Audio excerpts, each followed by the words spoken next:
Buenos días, el día de hoy vamos a plantear nuestra postura a favor de juzgar a los adolescentes como adultos. Nuestro grupo está conformado por Bazán, Valdés, Tobar, Morocho y mi persona, Faith. Para este trabajo hemos decidido no tan solo enfocarnos en tratados, compendios y leyes, sino que hemos decidido irnos un poco más allá, indagar acerca de la moralidad que deberíamos entender como seres humanos. Consideramos sumamente importante pensar no tan solo en los derechos de los niños, sino en todas las víctimas que se han visto afectadas por los delitos que ellos cometen y en el riesgo que esto supone para la sociedad. En el marco jurídico tenemos el artículo 35 de la Constitución de la República del Ecuador, que establece que las niñas, niños y adolescentes tienen prioridad en la atención. Por otro lado, en el marco conceptual, artículo 1 de las Convenciones sobre los Derechos de los Niños, dice que se considera a un niño a todo ser humano menor de 18 años. Por otro lado, tenemos al concepto que nos da la RAE acerca de la responsabilidad penal de menor. En este se dice que la responsabilidad recae sobre las personas de entre 14 y 18 años que cometen actos delictivos tipificados por el Código Civil o ley. Entendiendo todo esto, podemos pasar al planteamiento de nuestro trabajo.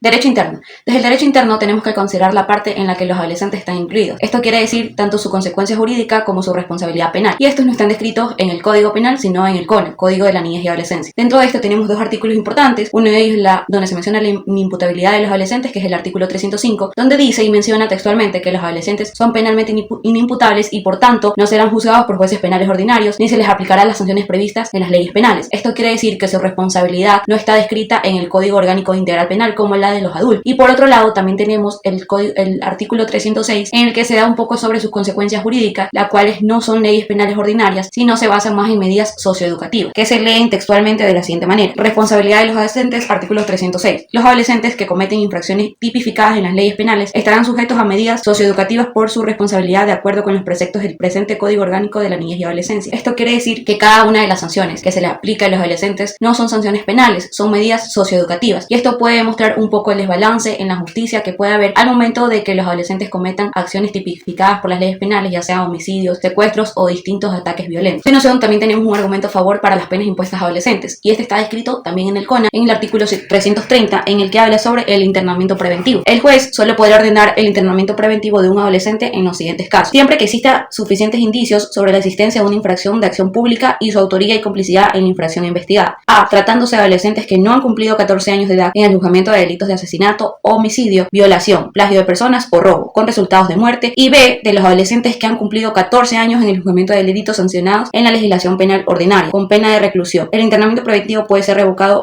a cualquier tiempo de oficio o de petición de las partes. En realidad, este artículo nos muestra algo muy importante, y es lo poco que se puede hacer en caso de que adolescentes menores o mayores de 14 años cometan delitos graves como homicidio, violación, etc. Y esto en realidad es una limitante para la justicia ecuatoriana, porque si un adolescente no cumple con los requisitos de ciertas medidas preventivas o cautelares, prácticamente no tiene medidas de prevención ni nada. Es decir, la justicia a ellos no se les aplica como se les aplica a un adulto a las leyes penales, tratándose igual de delitos tipificados en las leyes penales, es decir, homicidios, etc. Otro argumento en el cual basar nuestro endurecimiento del derecho interno es en un principio de proporcionalidad de justicia, el cual se menciona dentro de un artículo de la Constitución donde la ley busca que toda sanción sea proporcional al daño causado. Y esto lo encontramos dentro del artículo 76, donde dice que en todo proceso en el que se determinen derechos y obligaciones de cualquier orden, se asegurará el derecho al debido proceso, que incluirá las siguientes garantías, y resaltamos dentro de estos el numeral 1 y el numeral 6. El 1 corresponde a toda autoridad administrativa o judicial garantizar el cumplimiento de las normas y los derechos de las partes. Y el numeral 6 dice: la ley establecerá la debida proporcionalidad entre las infracciones y las sanciones penales administrativas o de otra naturaleza. Hoy voy a hablar sobre si es legal endurecer las sanciones para adolescentes que cometen delitos muy graves como homicidios y violaciones.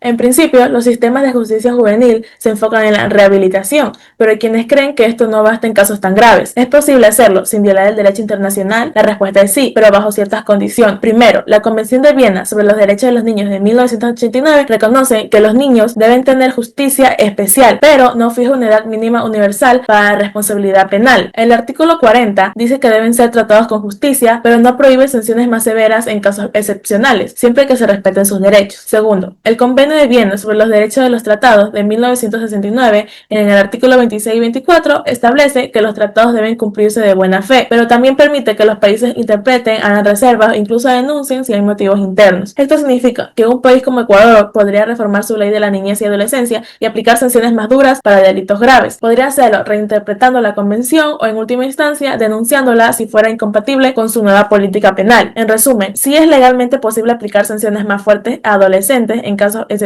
siempre que se respeten los procedimientos internacionales y los derechos fundamentales. Principio de proporcionalidad, protección social y significado moral. Como ya nos conversó anteriormente nuestra compañera Valdés, el conocido principio de proporcionalidad es consagrado en diversos instrumentos jurídicos nacionales e internacionales, que establece de manera objetiva que la pena asignada al infractor debe corresponder a la gravedad del delito cometido, del grado de culpabilidad del criminal, dando a entender que en materia penal, pues este funciona como un límite y una guía para el legislador, para el juez, asegurando así que la respuesta del Estado sea considerada la más razonable, justa y adecuada referente a la magnitud del daño que ya se ha causado. Sin embargo, aquí, en el Ecuador, y en muchos otros sistemas, hay un factor el cual es sumamente mitigante, el cual es la edad. Si bien la edad en el marco legal constituye un factor sumamente importante, como mencioné anteriormente, este se vuelve un punto mitigante, ya que se considera que el adolescente aún está en desarrollo y por ende no sabe diferenciar entre lo bueno o lo malo, haciendo que las penas asignadas sean diferentes a las que deberían ser, a las que ya están tipificadas. No puede ser posible que esta condición anule prácticamente los delitos que son considerados graves y moralmente reprochables, como un asesinato, un sicariato, un robo, un asesinato planificado. Pues desde la vista de protección social, el Estado tiene el deber de garantizar la seguridad ciudadana y salvaguardar los derechos de las víctimas, conforme a lo que está escrito en el Código Penal del propio país. Sin embargo, este derecho que tienen las víctimas o este deber que tiene el Estado se ve brutalmente afectado cuando adolescentes que han cometido delitos severos no son juzgados con la proporcionalidad que corresponde en la magnitud de sus actos. En estos casos, las víctimas y sus familias suelen experimentar un profundo sentimiento de impunidad errónea al ver que los jóvenes responsables reciben sanciones consideradamente leves, lo que no solo vulnera el derecho a la justicia, sino que también debilita la confianza social en el sistema penal y en el rol protector que se supone que debería de ejercer el Estado. Esta postura a favor de que los adolescentes sean juzgados como adultos se respalda en varios hechos que ya han pasado anteriormente. Tenemos el caso de Maddie Clifton, una pequeña niña de 8 años que fue brutalmente maltratada, asesinada, presuntamente abusada hasta su último aliento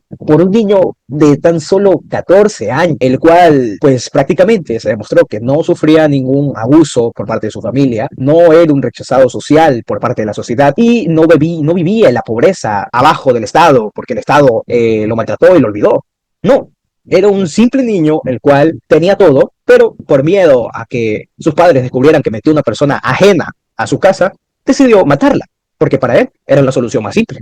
El asunto es que este caso, como muchos otros, representa que estamos viviendo en un mundo utópico, donde toda la culpa recae simplemente en el Estado y en la sociedad, no en el agresor, pues el agresor menor de edad no sabe lo que está haciendo. Es un pequeño niño que no sabe que matar está mal, que no sabe que tal vez maltratar a una persona está mal, y por ende no es culpa de él, es culpa de la sociedad, es culpa de los padres, es culpa del Estado. Y eso es algo que afecta no solamente a toda la comunidad, sino también a la confianza que podemos tener en el Estado. Gracias a Dios, este niño, este joven, sí fue sentenciado a cadena perpetua, pues fue acusado de homicidio en primer grado. Este ejemplo, como muchos otros, recalca la importancia que hay que tener en la asignación de pena de los jóvenes, porque no es posible de que los jóvenes reciban penas leves, puedan realizar los delitos que quieran. El Estado, la seguridad, la justicia social debe evolucionar referente a lo que pide la sociedad, a lo que necesita la sociedad. Si hay jóvenes de 14, 15, 16, 17 años, los cuales están matando, están robando, están haciendo sicariato, están extorsionando, las penas deben de hacerse más fuertes, porque le estamos dando la libertad al joven que no sabe qué es bueno, qué es malo, a delinquir de manera libre. Pues si bien se los puede mandar a reformatorios para que se reformen, van a salir peor, como han demostrado diferentes casos. Entonces, ¿qué hay que hacer? Hacer que las penas sean más graves, porque solo así vamos a poder aplicar un tipo de enseñanza a los otros jóvenes que quieran delinquir de que no van a salir impunes de esto. Ahí está un ejemplo de Reino Unido, que sí sentencia a los niños de 18 años hasta los 10, sí realizan pues delitos graves como el asesinato. Entonces, eso es algo que debemos aplicar hoy en día. Como grupo proponemos una reforma legal sobre la responsabilidad penal de adolescentes en Ecuador. Reconocemos que la Constitución garantiza atención prioritaria a niños y adolescentes, y eso debe mantenerse. En el Código de la Niñez y Adolescencia, los adolescentes son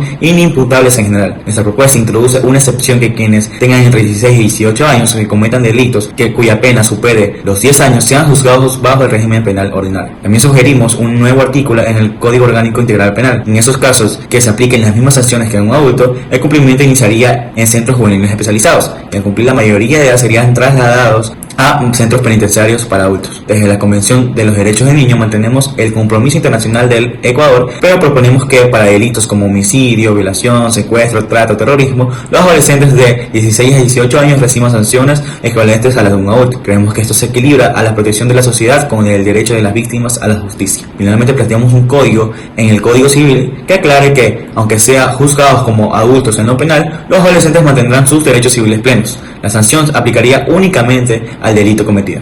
En conclusión, nuestra propuesta busca un equilibrio para proteger niños y adolescentes, pero también asegurar que en delitos graves existan sanciones proporcionales que garanticen justicia y seguridad para toda la sociedad. Conclusión. Consideramos que juzgar a los adolescentes como mayores de edad garantizará mayor protección en la sociedad. Estamos conscientes de que la adolescencia es una etapa de desarrollo donde muchos factores externos pueden influir. Sin embargo, consideramos que el delito cometido causa los mismos daños sin importar la edad de quien lo cometa. Por otro lado, nuestra propuesta no implica únicamente encarcelar a la persona, sino rehabilitarla, someterla a un proceso donde pueda surgir un cambio en su mentalidad y a posterior se pueda reintegrar de forma positiva a la sociedad. Muchas gracias.